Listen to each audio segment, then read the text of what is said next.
is going on, Secondhand Talent family? It's your boy Steiner here, as always, with another episode of Secondhand Talent with my guest, the wonderful Mike Palma. Mike, welcome to the show. Thanks so much for being here. Hey, what's happening? Thanks for having me. I'm glad to be here. Looking forward to a fun conversation. Absolutely. I'm really glad you're on the show. And folks, if you're not watching on YouTube, first of all, go ahead and subscribe and like on YouTube. But if you're listening, I got a little something to say here about Mike. Mike Palma was born and raised in Chicago and has spent the last 2 decades dedicated to a prolific and creative career in music, entertainment, and arts all across the world. Since 2009, Mike has been playing shows, building rad art, and creating music with his ever expanding network of friends, producers, musicians, and artists. For the last 23 years, funk music has been Mike's lifeblood. Over the past year in Medellin, Colombia, at the time of this taping, he's been writing and recording his own original album of, as he calls it, Booty-shakin Funk with Tude. Yeah. Oh, yeah. The album release is planned for 2025 to be followed by a live tour. Stay tuned to Secondhand Talent social media channels because we will certainly be letting you know all about that when that comes out and happens. Mike has performed, recorded, and toured with dozens of Chicago area groups over the years, including Local Motive, Virago, Friends of the Show, Afro Zep and Stan P Band, and EGI, and Shady Grady.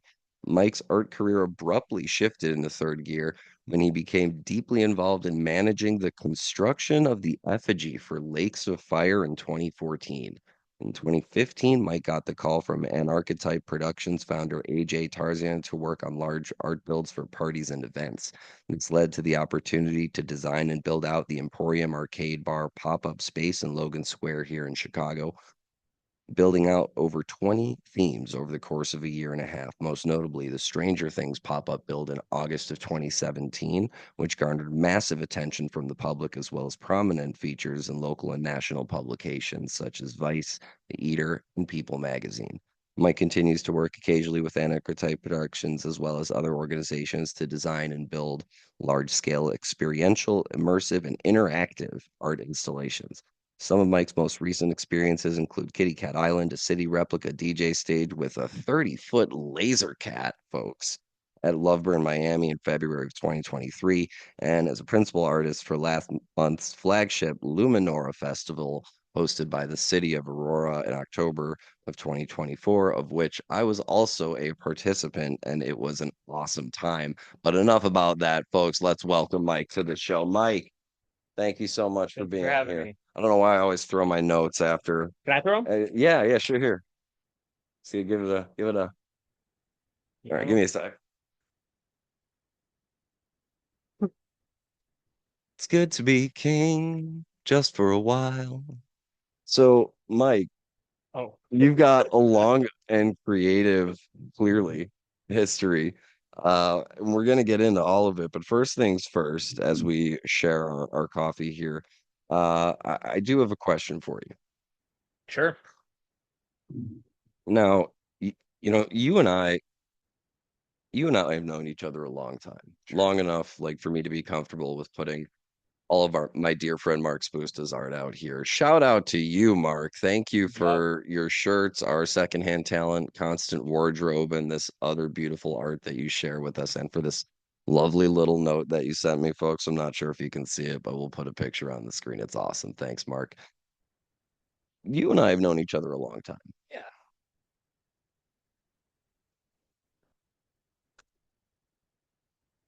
But the first time you heard secondhand talent as a term, I, I'm curious to know not just kind of what you thought it meant, but also if I was the one who told you about it or if you heard it from somewhere else.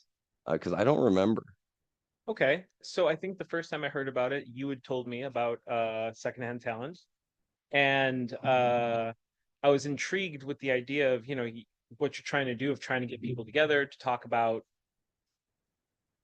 creatives and people who are following their passions here in Chicago, which is pretty cool. As far as, what it meant, I guess I wasn't, when I thought about it, it could have a lot of meanings, right? Are you hearing secondhand from somebody who's talented, right? If the talent has the talent been returned to the store and now it's Mm, secondhand talent, right? It's, is it, it could be anything. So I feel as though there's a lot of interpretations for it, But as the podcast has grown, as your experiences and, your guest volume has grown, obviously, you're carving a path for what that means, right? Yeah, and it's interesting that you put it that way because as I said fairly often this season, it's getting, as we're now in the back half of season four, Mhm. which is kind of crazy. Um, it's getting harder and harder to ask that question Sure, right, right. because initially, it was a term that, I'd come up with that, not to say that I don't get different answers. I still have not gotten the same answer twice. Hmm. But it's definitely becoming a more and more difficult question to ask Yeah. as the presence of the show grows bigger. But speaking of leaving a footprint, you certainly have one in the city of Chicago. I hope so. Yeah. I would say so. Before we get into, kind of how you got into the that build out aspect of it, I certainly want to, talk about some of the details of that. And folks, if you weren't at Luminora, again, like I said, which I was a part of, that was just outstanding. And I would like to hear a little bit about kind of where you started with music and what kind of made you really get into the live music experience. Like what was kind of some formative time there. Yeah, sure. I mean, I started playing bass because, like all kids just want to be in a punk band, right?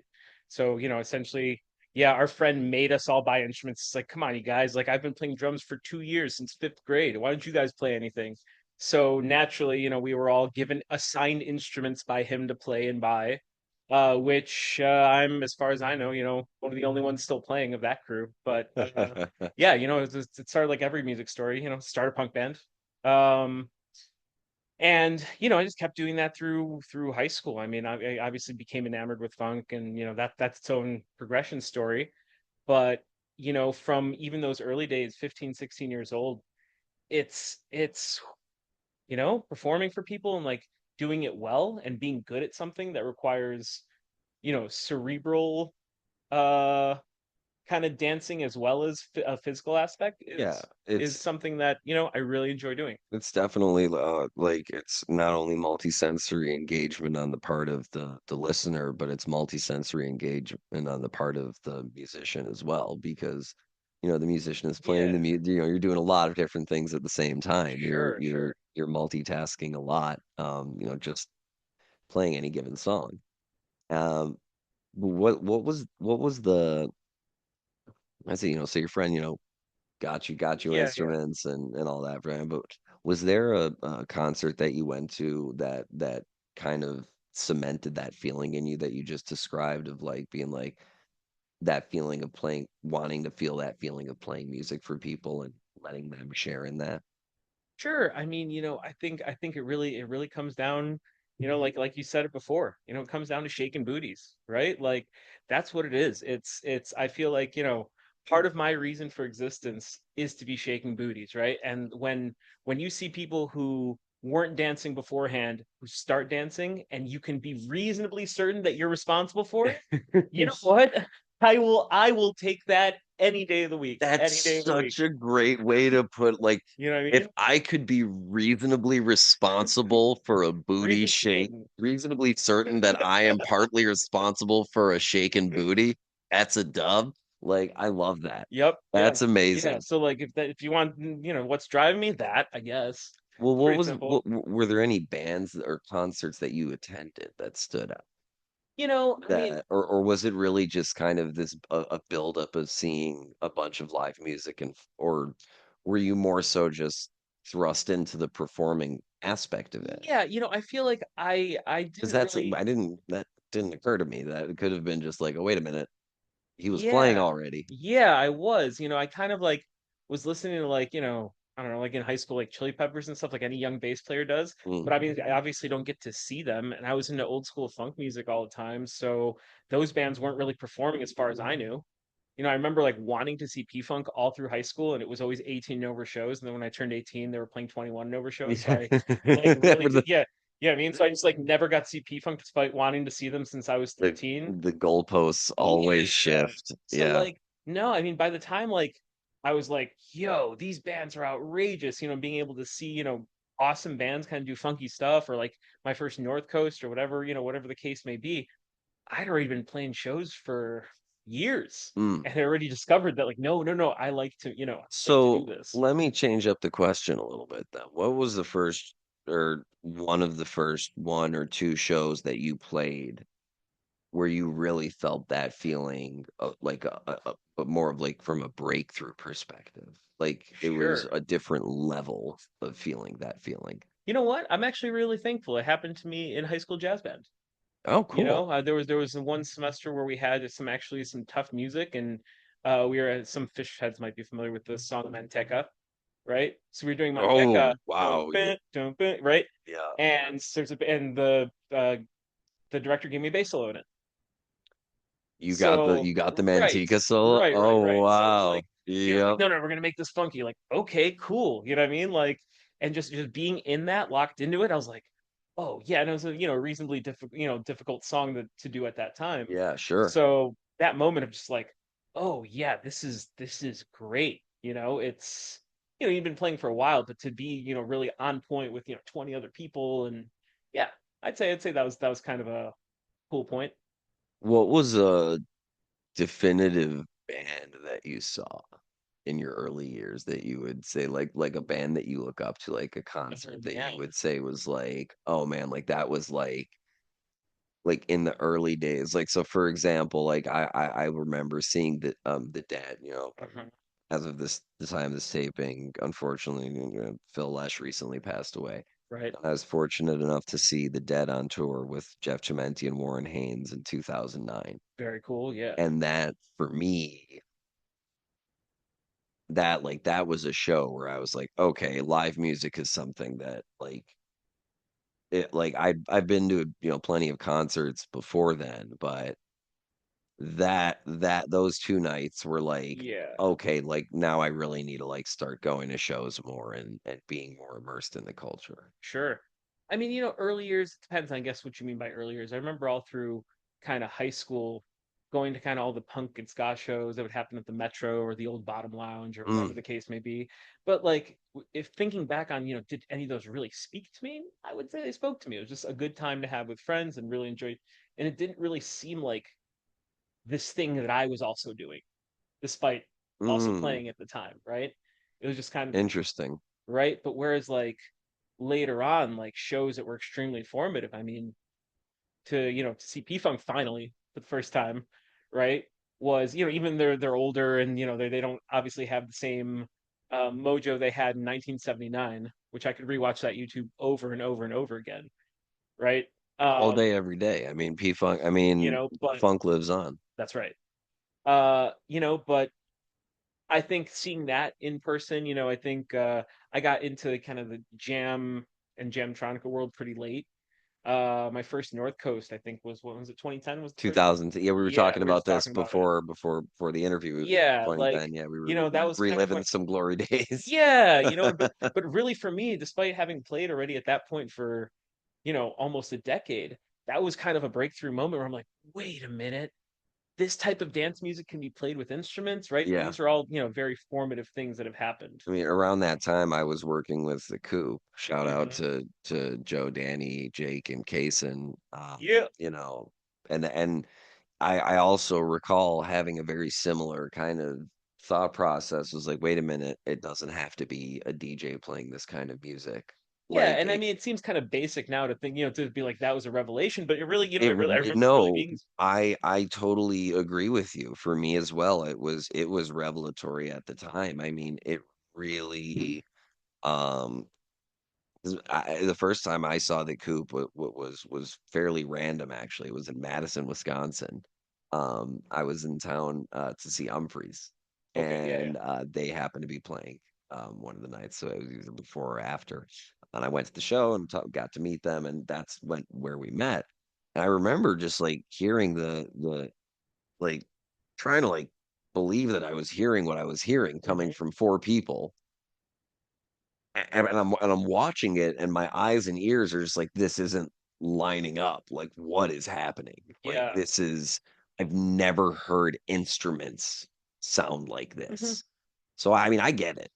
No, but I mean, yeah, as A far little as, long-winded, but yeah, right. but No, I but get totally. Yeah, I hear you. it. Right. And it's, getting an idea of like what's been formative, what changed views. I mean, certainly I feel like being in certain bands has changed Mm, my views. I mean, around that same time, it was the first time I was kind of in a neo soul R&B group, with an Erykah Badu style singer. Shout out to Nave. You know, mm. that was my first adult band, and to get so deep into the Motown and just kind of soul stuff, even though I was tangentially doing stuff that was tangential to it, really kind of changed, was real big, moment in my musical life too, right? Where it's like, whoa, wait a minute. I've now, incorporated, I've kirbyed this feeling, right? Yeah, it's kind of like the funk came alive. Yeah, yeah, yeah. I Like mean, just a like different side of it, right? Different color of it. well, yeah, it's like a shift in perspective. It's you get to see a different aspect of it. And Yep, yep, once when like the way you put it, you finally saw P-Funk, right? Like there's, when that expectation gets met, yeah, sure. that it's like I can really, I recently at the time of this taping saw Dweezil Zappa play, Yeah, and it had been something I had been looking forward to forever, and it was just perfect. yeah. And like and it hits different And I when it lives up to your own hype. So without a I doubt. totally understand And I that. will note that first P-Funk show was also opening for them was the Gap Band, the Bar-Kays, Confunction, right? So I got all of those out of the way in You one got show. like So the full yeah, dose right 100%, away. Yeah. 100%. Like I was, this all had to do with it. So I don't want to, leave everyone out, especially, such of my favorite groups of all time. So you've played a lot of funky music in your career, and you talked about seeing a lot of funky music, but you've also done a lot of funky things, off the stage, around the stage. What kind of got you into being into the, non-performing music aspect of live music? Yeah, I mean, there's a lot of things. I mean, so kind of concurrently with starting to build art, which, that's kind of what you're talking about also.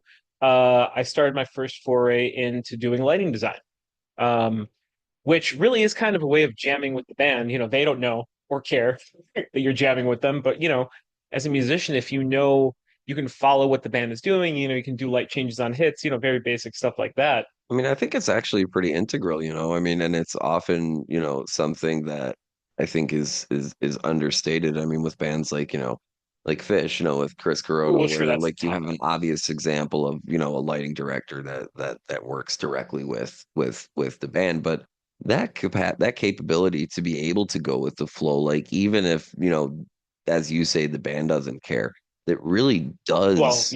Well, or no, like not, you know what I mean, sure, not sure, that sure. they, And you know what I mean. yeah, exactly, like whether folks, whether or not you know what we mean, if you know, but it's not that they don't care, it's that whatever. Anyway, what factors into it more for me and what makes it more pronounced for me is that you having that understanding and that background and those fundamentals in playing the music, and as you said, kind of jamming with the band, on the lights, that gives the audience such a much better experience because they're getting more syncopated. They're getting a syncopated light And show with the synchronized. music that's synchronized, that's going with it. Like, so in totality, the experience that you wind up delivering becomes so much more greater than the sum of its parts because you bring that to the table. Well, sure. I mean, and that's also what allows me to kind of to just jump into it like I did. I think my first lighting gig was at real one, the full one was at the Double Door. Oh yeah, But my friend's band was like, "Hey, callbacks. can I just like hop in on lights for you?" Having never worked at a venue before, But like, thankfully, I'd been taught a lot by Stan P about running lights and running certain consoles with his lighting rig. So I had an idea of the concept, right? And the musicality of it certainly allows you to kind of just jump in if you have somebody explain to you some a layout real quick, and cool. I just want to do things in time, right? Right. So yeah, it certainly does help. I understand that it contributes to the experience, and that's definitely a part of it, right? So being involved in that aspect was pretty cool, right? It's another way of like you said, jamming with the band. Um, but then also just visual arts, right? Prior to 2014-ish, I hadn't been too involved. I've been doing things here and there, but I hadn't really, made any large scale art. And that's when I realized, I was brought in by some friends to help out with this effigy that you mentioned before.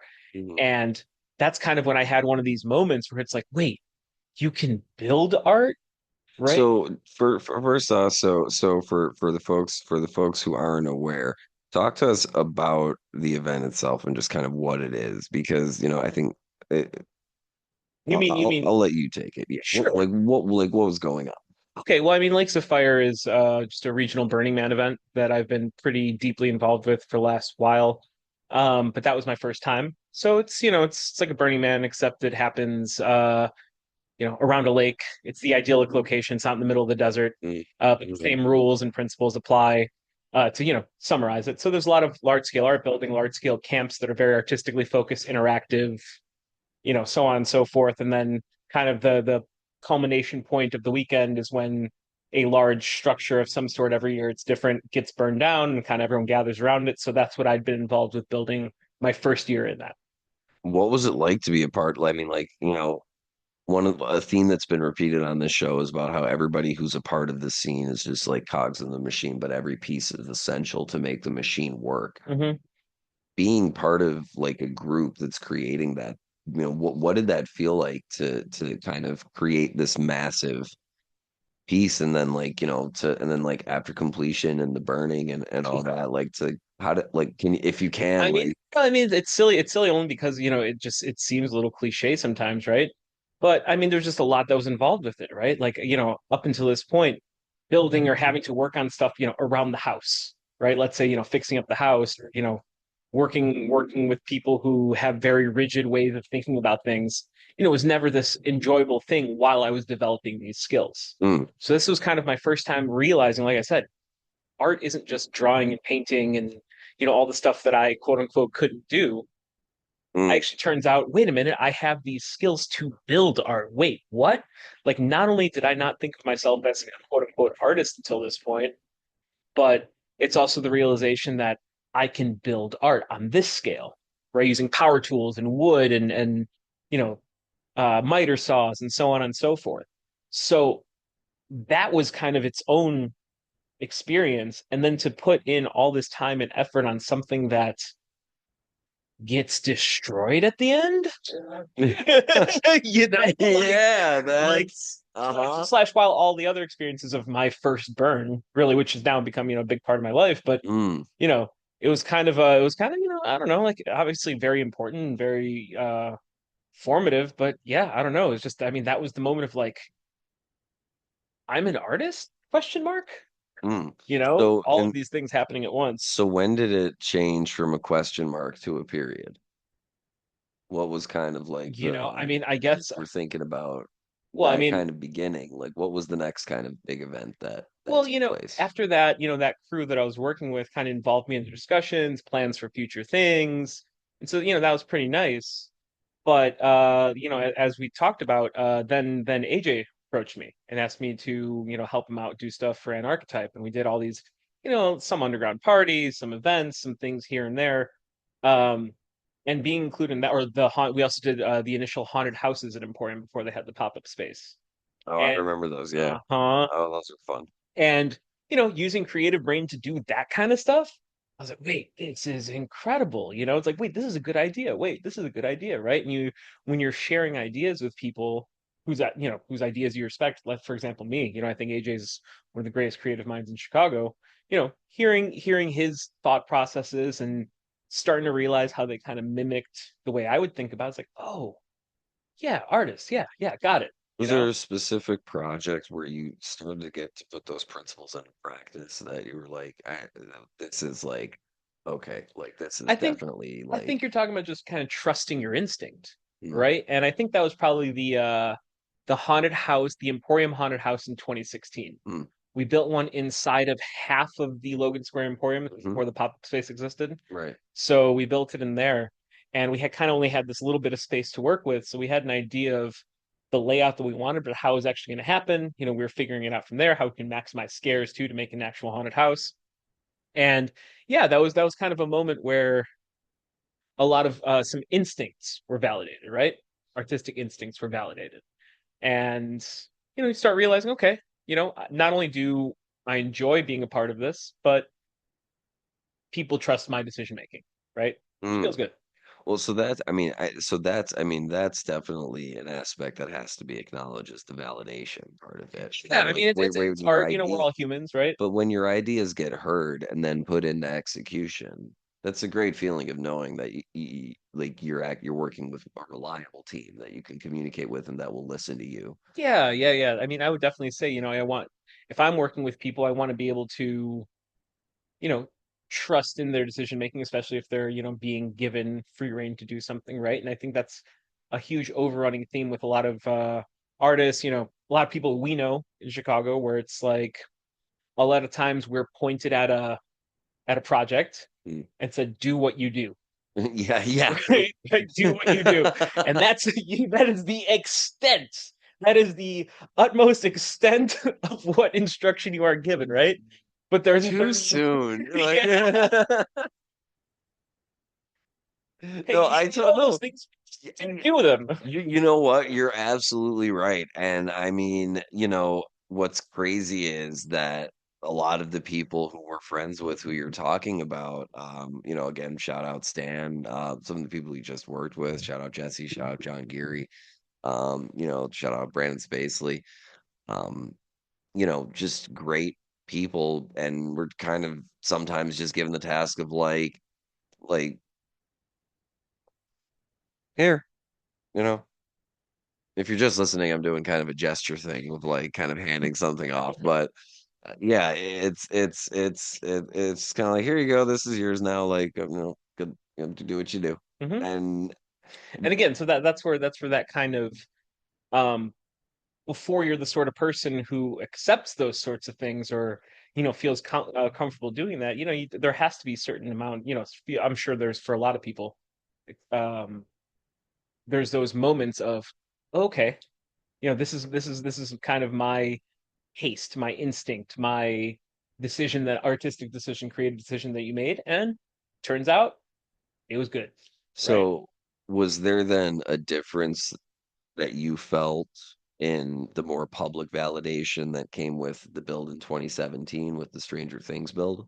You know what? That was just really cool Mm. because I mean, even though we knew what we were, what we were kind of doing, it didn't feel like anything different, And right? just kind of let people know what the Stranger Things pop up was. I mean, I got to see it, but Yeah. like for viewers and listeners who weren't, So in 2017 through 2018, Emporium had a space in next door to their Logan Square location originally that they were just kind of rotating art that was living in there, kind of full build outs of different sorts of themes.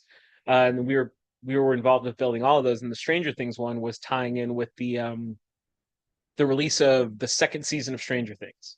So mm, actually, when I heard that this is what we were building in mid-August, I believe, yeah. it wasn't coming out, I think, until October of that year. So I heard that we're building a Stranger Things pop up in the middle of August, and it's going off. It's gonna be taken down in the middle of September. And I'm like, what? That's dumb. Like no one's even excited about the show. Like I mean, granted, I don't really like watch series. So I don't know how like early people get excited or anticipate like a new season coming out. But I was like, what? That's so dumb. Okay, cool. Now AJ had a ton of incredible ideas that we realized and made it happen. So we had um the entrance had a full kind of vegetation overgrown gate with signs from the show, and you'd have to walk through this kind of broken chain link fence to get into the main party area. And in there we built a whole quote unquote upside down, Yeah. which was an apartment that was built upside down on the ceiling, right? Full. We had sofas up there. They were inflatable sofas that we upholstered so they looked real. We did a whole kitchen table with the full place settings and everything there. We even dipped the tablecloth in glue and draped it over the table so it would dry that way. That way we could still put it upside down and it looks like the tablecloth is going up. Did the same with an iron and a pant leg, right? So it was just a full apartment kind of upside down. There was a bunch, we had the alphabet wall, like a graveyard, DJ booth, and a bunch of themed drinks, right? So yeah, there was a lot involved with it, right? But Even just hearing about it, like, I mean, folks, if you're listening again and not watching my face, I just have this big shit-eating grin on my face right now because I'm just thinking about, you know, not just the perspicacity with which you're able to describe it is amazing. Like what I love about it and where I feel like the idea really shines through and where I hear that there were great ideas involved is in those details, like gluing the pant leg up and gluing the table curtain or mhm, table curtain up mhm, and mhm. all of that. Like that's those are like those little things that make the biggest difference. And I love hearing the folks who are so involved talk about it because like you could like you hear how much you enjoyed it. Yeah, and so like you were saying, was the public, was the Yes, success of I it, was kind of saying, yeah, right, yes, right, right. yes, Was that a big part of it? I mean, it was cool, but it's definitely like we were already in that position doing that, mm, right? So, it already felt like we're being trusted by, these people to do this, right? So, but yeah, it was extremely cool. I was shocked. We were all kind of shocked. We're yeah, walking outside and just, down the street around the block, people yeah, waiting. It's yeah, like, oh yeah. oh, okay. And then You know, and like it's like, oh, I'm a part, like I helped well, build that, like no, no. I mean, we're still covered in spray glue and, fake meats, like trying to finish this thing, right? Like I'm on a ladder looking out through the top window. I'm just like, but we didn't even build that thing in the corner we were gonna build. Oh no. Can we tell them to wait? But there's always like, and that's like coming. We know this is true. There's always one other thing that we would have. Yeah, yeah, yeah, yeah. Right, right. But at the So end of the day, is like that, you understand where I'm talking about. I do. So basically, I mean, like it's cool that it happened, but it wasn't like a watershed type of experience where It was for an archetype, right? okay, And the production organization for sure, and for absolutely, Emporium, right? And for pop-up culture in Chicago. I mean, really, you absolutely, didn't see absolutely, no, pop-ups no, happening until, absolutely, those really started. and it's been a trend since then, and it Hmm. continues to be at the time to today at the time of this taping. And who knows where we'll be Yeah. when this airs? But yeah, right now pop-ups are still happening. Yeah, as of right now. Yeah, as of But now, yeah, yeah. it's personally though, again, it was just like it's really cool to be involved with this and just it's fun to do it, right? I mean, at the end of the day, if you're doing something creative with people whose creativity you respect, with people who you like, right? Mm. That's pretty rewarding in and of itself.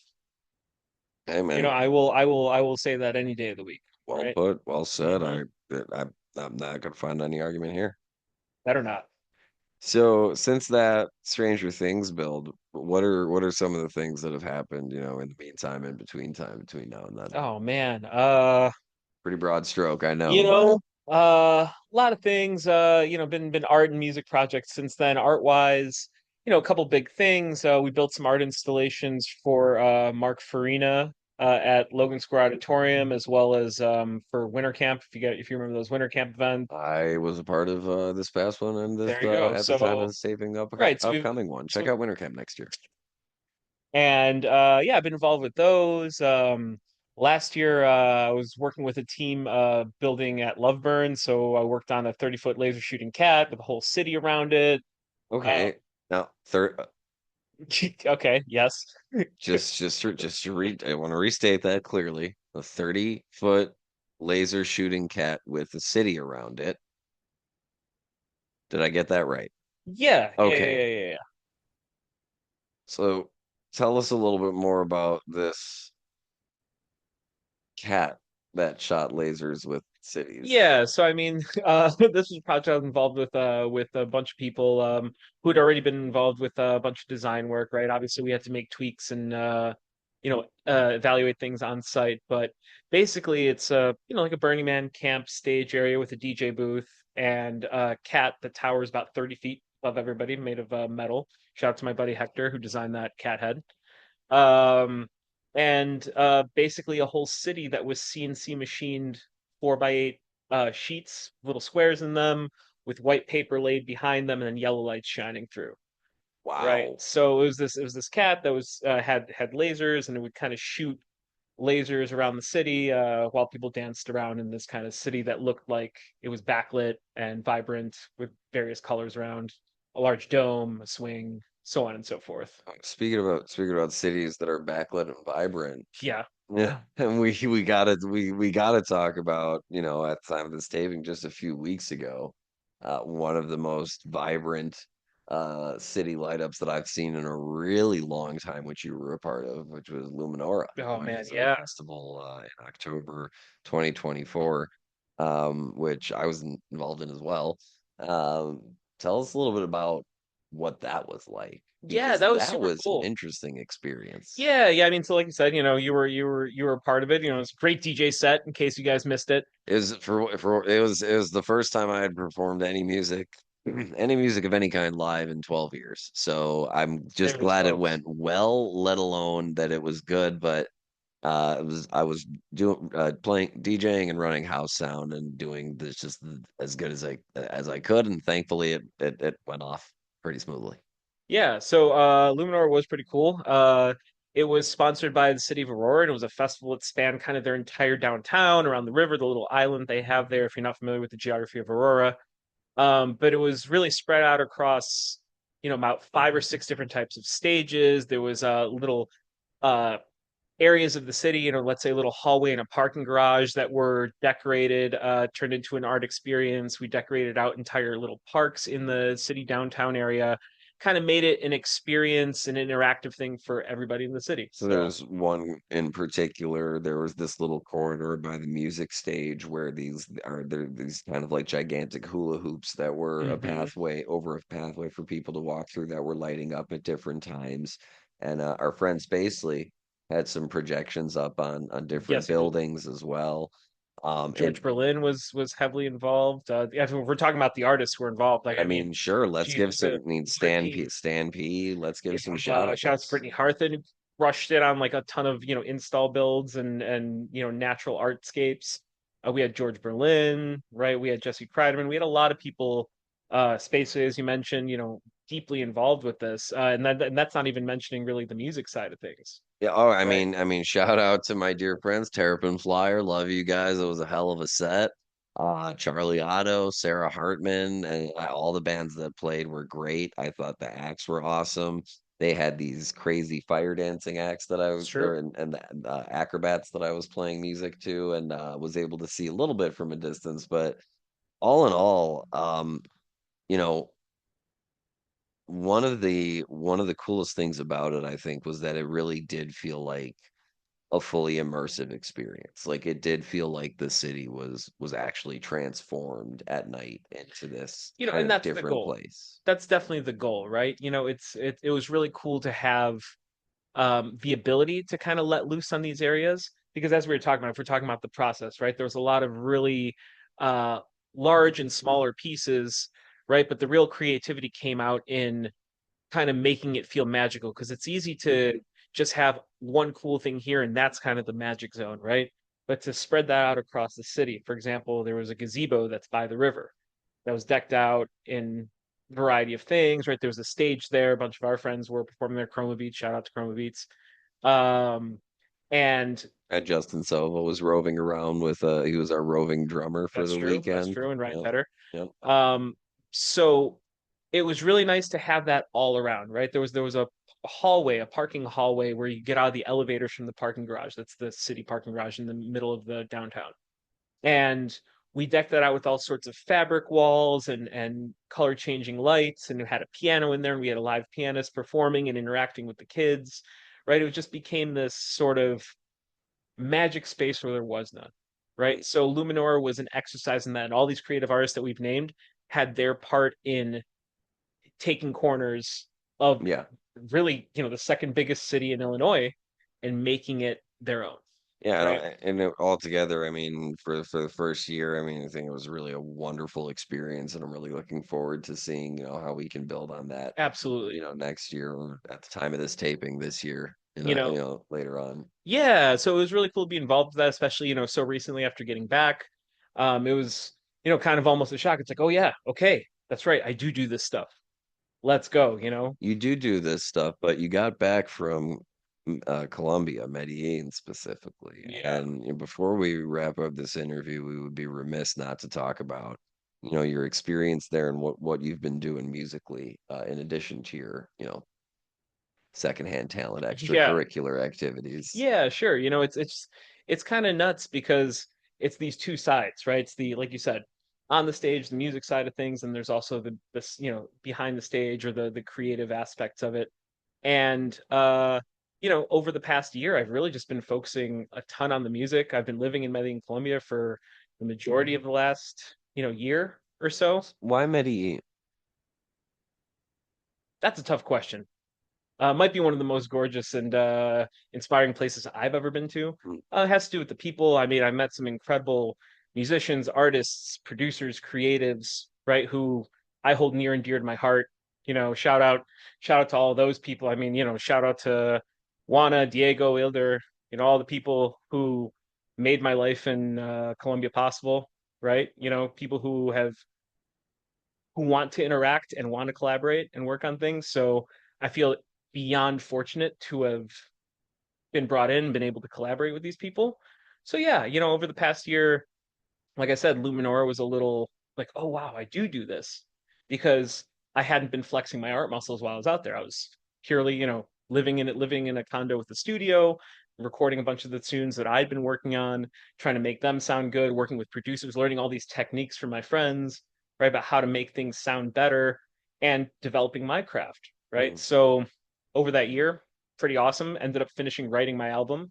And, what I'm looking to do is once I start performing it and releasing it next year, I'm really looking to have an art music collaboration, right?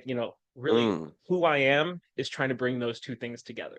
So I think I'd be remiss not to have a design aspect to what I do. So what is it what and if you have like, an idea like what would a show experience for one of your shows be like? Do you Well, have I any mean, like kind of first and concepts that foremost, I you're mean, you gotta lean towards the booty shaking, right? The booty shaking has to happen. There's no way around that. gotta be shaking booties, folks. If booties aren't shaking, there's What are no we good, waiting for? What are we there's keeping for? what are we really doing? Nah, don't come. If the booties ain't shaking, there's no good music for the taking. Right. That's my fault. Right. That's Yeah, my it's his that's bad. my If there's no booty shaking, it's his bad, yeah. folks. Yeah, yeah. No, Um. understood. No, but actually, not making it aside making a primary consideration for the visual experience. I'm not just talking Speaking about of the lights. visual experience, I'm just gonna move this pillow over. You're Okay. you're right. Yeah, all right, we're gonna pretend like that didn't happen. We're gonna move the banana forward Yeah, too. cool. All right, we're probably just gonna leave that in. No, that back No. there. Yeah. All right. Anyway, keep going. No, but kind of making a visual experience a principal consideration, right? There's various little art pieces that I've worked on too that are interactive. People can maybe if I trust it, pass around or just be part of the stage, right? The idea is I want to focus also on the aesthetic and visual aspects of the performance that's being given, right? And that's going to be a huge part of it, right? So, Conveying the attitude. no, absolutely. I mean, the when I think of concerts described as such, in my personal experience, one that stands out in my memory. I had the opportunity to see Ghosts of the Forest play in in Mm-hmm. in 2019, one of the 8 shows that they did, and the stage design for that show was magnificent. Sure. I I really don't have words to describe it. It just like the moment the music started, it made sense. Hmm. Hmm. And it was fully like and it mattered that it was designed the way that it was, and it truly made that one of the most standout musical experiences that I've ever had That's super cool. was the fact that it like I remember at various points of the show looking around and seeing different parts of the stage design and being like, yeah, yeah, that needed to be there Hmm. right now. Hmm. And that needed, okay, I understand how this plays off of this and what. And through the combination of the lighting, the stage design, of course, the music, it created this experience that just cannot be replicated, and I'm sure was, you know, just slightly different at each of the shows Yeah. because and even if it was the exact same setup, each building is different. So it had to have been a little different at each Yeah. one of the shows. So each one was must have been so unique, and the one that that show will stay with me forever. Yeah. So I from a concert attendee perspective, like I understand how it feels when that intent, that feeling, that love for what the experience of the show will be like is really put into the formation of the experience. Yeah. Yeah. And you know what I mean? I guess an example that I would have that would definitely be when I caught the David Byrne show, Mm, right? The solo David Byrne, I think yeah, it was 2017 or 18 when it at was, Auditorium yep, Theater, mhm, right? Super cool. Wow. Holy crap. yeah, Right. yeah. But yeah, but like I said, it's just kind of having a mind towards that 'cause it's easy to just get focused on the music, right? And I that reminds me of a really funny anecdote. I remember one time walking around with some friends and we had it's like, hey, what if we like had a band, but all the songs kind of told a story when put together, and like what if we had like different visual things to represent what's going on in the story, and all this happens during the concert. And I remember everyone looking, and someone said, I don't know who said it's like, hang on, did we just invent musical theater? Right. Right, this is it's that's the idea, right? I think just everything, from a background in like interactive art and immersive art, and then immersive music, right? A lot of music I would call is very immersive. You can get lost in a lot of what we like to listen to, and I feel like that's just kind of what everyone is after and what I'm Would you working say to kind create. of like a Gorillaz show would be kind of like similar to that experience where you That'd have be like pretty. it's the video running, but the band is Well, playing, and it's kind of this, they are like Damon Albarn is one of those songwriters who does mhm. tell stories, through his music and does construct them well.